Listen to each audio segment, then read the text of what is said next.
1절 말씀을 함께 보도록 하겠습니다.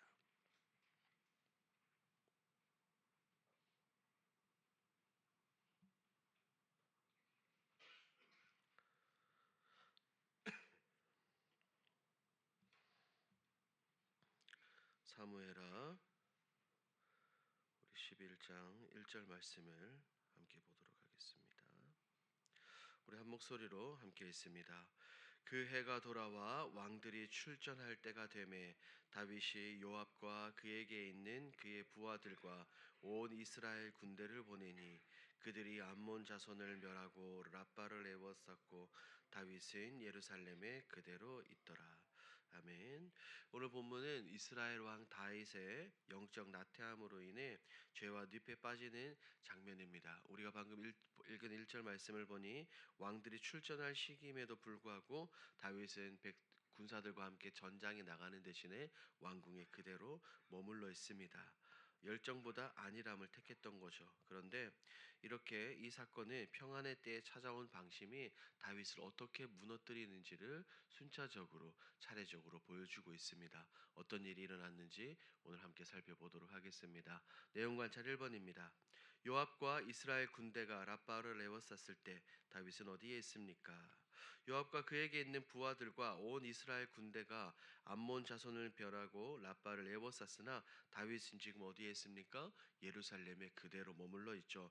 마땅히 왕들의 역할이 있습니다. 왕들이 전장에 나가야 할 시기였음에도 불구하고 이 사명의 자리를 비우고 다윗은 왕궁에서 편안히 안일함을 누리고 있습니다. 2번입니다. 다윗은 바세바가 우리아의 아내인 것을 듣고도 어떻게 합니까? 3, 4절 말씀을 보니 다윗은 사람을 보내 그 여인을 알아보게 하였고 그녀가 엘리암의 딸이고 햇사람 우리아의 아내 바세바라는 사실을 확인했습니다. 하지만 다윗은 거기에서 멈추지 않았죠. 다윗은 전령을 보내 그 여자를 자기에게로 데리고 오게 하였고 더불어 동침했습니다. 상대가 자신의 충성스러운 부하의 아내였다는 것을 알았음에도 불구하고 자신의 안일함과 육체적 정욕을 이기지 못해 자신이 가지고 있는 이 권력을 남용하여 명백한 죄를 범했던 것이죠. 다윗은 왜 이렇게 했을까요? 우리 연구와 묵상에서 함께 살펴봅니다. 다윗은 왜 암몬과의 전쟁에 직접 나서지 않고 예루살렘에 머물다 죄를 짓습니까? 다윗이 마땅히 있어야 할 사명의 자리를 이탈했죠. 그는 영적인 나태함에 빠졌기 때문에 죄에 빠졌습니다. 이 본문 1절에서는 분명히 말하고 있습니다. 해가 돌아와 왕들이 출전할 때가 되매라고 명시하며 다윗이 당연히 군대를 이끌고 전장 한가운데 있어야 된다는 것을 지적합니다. 하지만 다윗은 그렇게 하지 않았죠. 요압과 자신의 병사들만 전장으로 보내고 자신은 예루살렘 왕궁에 머물러 있습니다. 한번 생각해 봅시다. 과거 다윗의 모습은 어떠했습니까? 사울 왕에게 쫓기며 절박하게 하나님을 찾던 광야의 다윗은 온데간데 없고 영적 왕권이 든든해지고 삶이 평안해지자 그에게 있던 영적인 긴장감을 완전히 놓아버렸습니다. 이러한 영적 무기력은 그의 일상을 그대로 보여주죠. 우리가 읽지는 않았지만 2절 말씀을 보니 이렇게 나옵니다. 저녁 때에 그의 침상에서 일어나라고 말입니다. 이 다윗은 저녁에 일어나 옥상을 거닐었습니다. 저녁은 언제입니까? 하루 일과가 끝나는 시간이죠. 하지만 다윗은 그때야 침상에서 일어나는 육체적 게으름을 보여주는 것입니다. 하지만 이 장면은 다윗이 하나님 앞에서 깊은 영적 잠에 빠져 있다는 것을 적나라하게 우리에게 지금 보여주고 있습니다. 우리가 사명의 자리를 떠나 한가로이 머물러 있을 때 그 자리는 어떻게 보면 사탄이 일하기 가장 좋은 자리, 가장 좋은 시간일 수 있습니다. 영적인 민감함과 기도의 자리를 잃어버린 다윗은 유혹 앞에 완전히 무방비 상태가 되죠. 결국에 영적으로 깨어있지 못한 다윗에게 눈을 통한 치명적인 유혹이 찾아옵니다. 목욕하는 여인을 보았을 때 그의 영성이 하나님 앞에서 경건함과 거룩함이 살아있었다면 그 자리에서 바로 눈을 돌렸을 테지만 다윗은 그렇게 하지 않았습니다. 오히려 사람을 보내 그녀를 알아보고 그리고 그 이후에 또 사람을 보내 그녀를 자신의 침상으로 데리고 오는 큰 죄를 범하게 됩니다. 영적 분별력을 상실했습니다. 이런 다윗에게 왕의 권력은 더 이상 하나님의 뜻을 이루는 그 자리가 아니라 자신의 육체적 정욕을 채우는 무서운 범죄의 자리로 전락하고 말았습니다. 그러므로 이 사건은 우리에게 굉장히 큰 교훈을 줍니다. 느낀 점을 봅니다. 영적 자만과 나태가 죄로 이어지는 다윗의 모습을 보며 무엇을 느낍니까? 다윗처럼 하나님의 마음에 합한 사람이다라고 인정받는 이 위대한 믿음의 선배조차 영적으로 깨어 있지 않을 때 얼마나 순식간에 그리고 얼마나 참혹하게 무너질 수 있는지를 보며 깊은 두려움과 경각심을 느끼게 됩니다.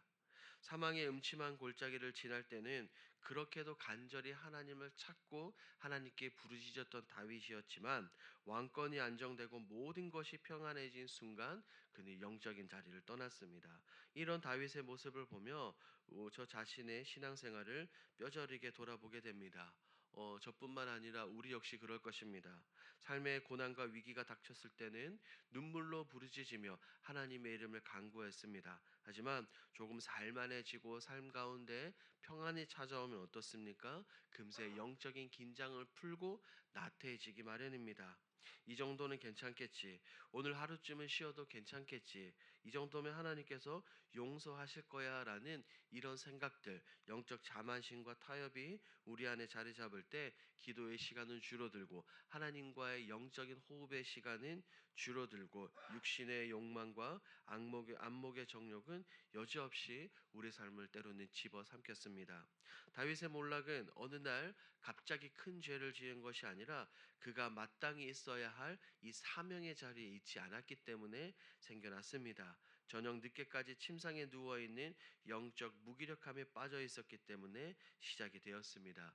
이런 모습들을 보면 우리의 얄팍한 의지나 결단으로는 결코 죄의 유혹을 이길 수 없다는 것을 깨닫습니다. 우리가 신앙의 연륜이나 과거에 받았던 큰 은혜가 오늘의 나를 지켜주지 않는다는 것을 기억을 해야 합니다. 우리는 너무나도 약하기 때문에 매 순간 매 초마다 위로부터 내려온 그 성령의 능력과 위 하나님이 주시는 그 힘으로 이 모든 것을 이겨내야 되는 것입니다. 다른 것이 아니라 십자가의 은혜를 구하며 영적으로 깨어 몸부림치는 것만이 세상 유혹을 완전히 이기고 우리가 은혜 가운데 살아갈 수 있다는 것을 가슴 깊이 생각하게 됩니다. 적용을 봅니다. 내가 영적 긴장감을 잃고 느슨해져 교만과 침체에 빠진 적은 언제입니까? 우리는 신앙생활을 하며 이런 영적인 침체와 교만의 순간들을 자주 맞이하게 됩니다. 앞서 살펴본 것처럼 큰 문제와 큰 기도 제목이 있을 때 잠을 줄여가며 새벽에 나와 하나님께 부르짖습니다. 하지만 문제가 해결되고 경제적으로 무언가 조금 더 좋아지고 나면 안정되고 나면 서서히 기도의 자리를 비우기 시작을 합니다. 스스로 타협하기 시작을 하는 거죠.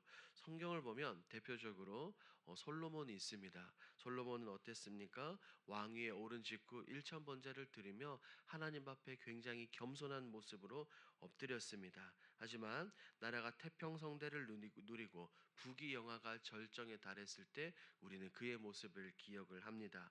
평안함 속에 육신의 정욕을 따라 정치적 이념을 따라 이방 여인들을 아내로 맞이했고 결국 그 마음이 하나님을 떠나 우상들로 향했습니다. 죄에 빠지고 말았습니다. 솔로몬과 오늘 본문에 나오는 다윗의 모습을 보며 영적인 나태함은 단순히 몸의 게으름이 아니라 이제는 하나님 없이도 나 혼자 내 힘으로 살 수 있다라는 교만의 또 다른 이름이라는 것을 깊이 깨닫게 됩니다. 가장 평안할 때가 가장 위험할 때라는 것을 기억하며 우리 안에 스며든 영적 자만과 느슨함을 회개하고 믿음의 눈을 들어 다시 십자가 앞에 엎드려야 한다는 것을 생각해 보게 되죠.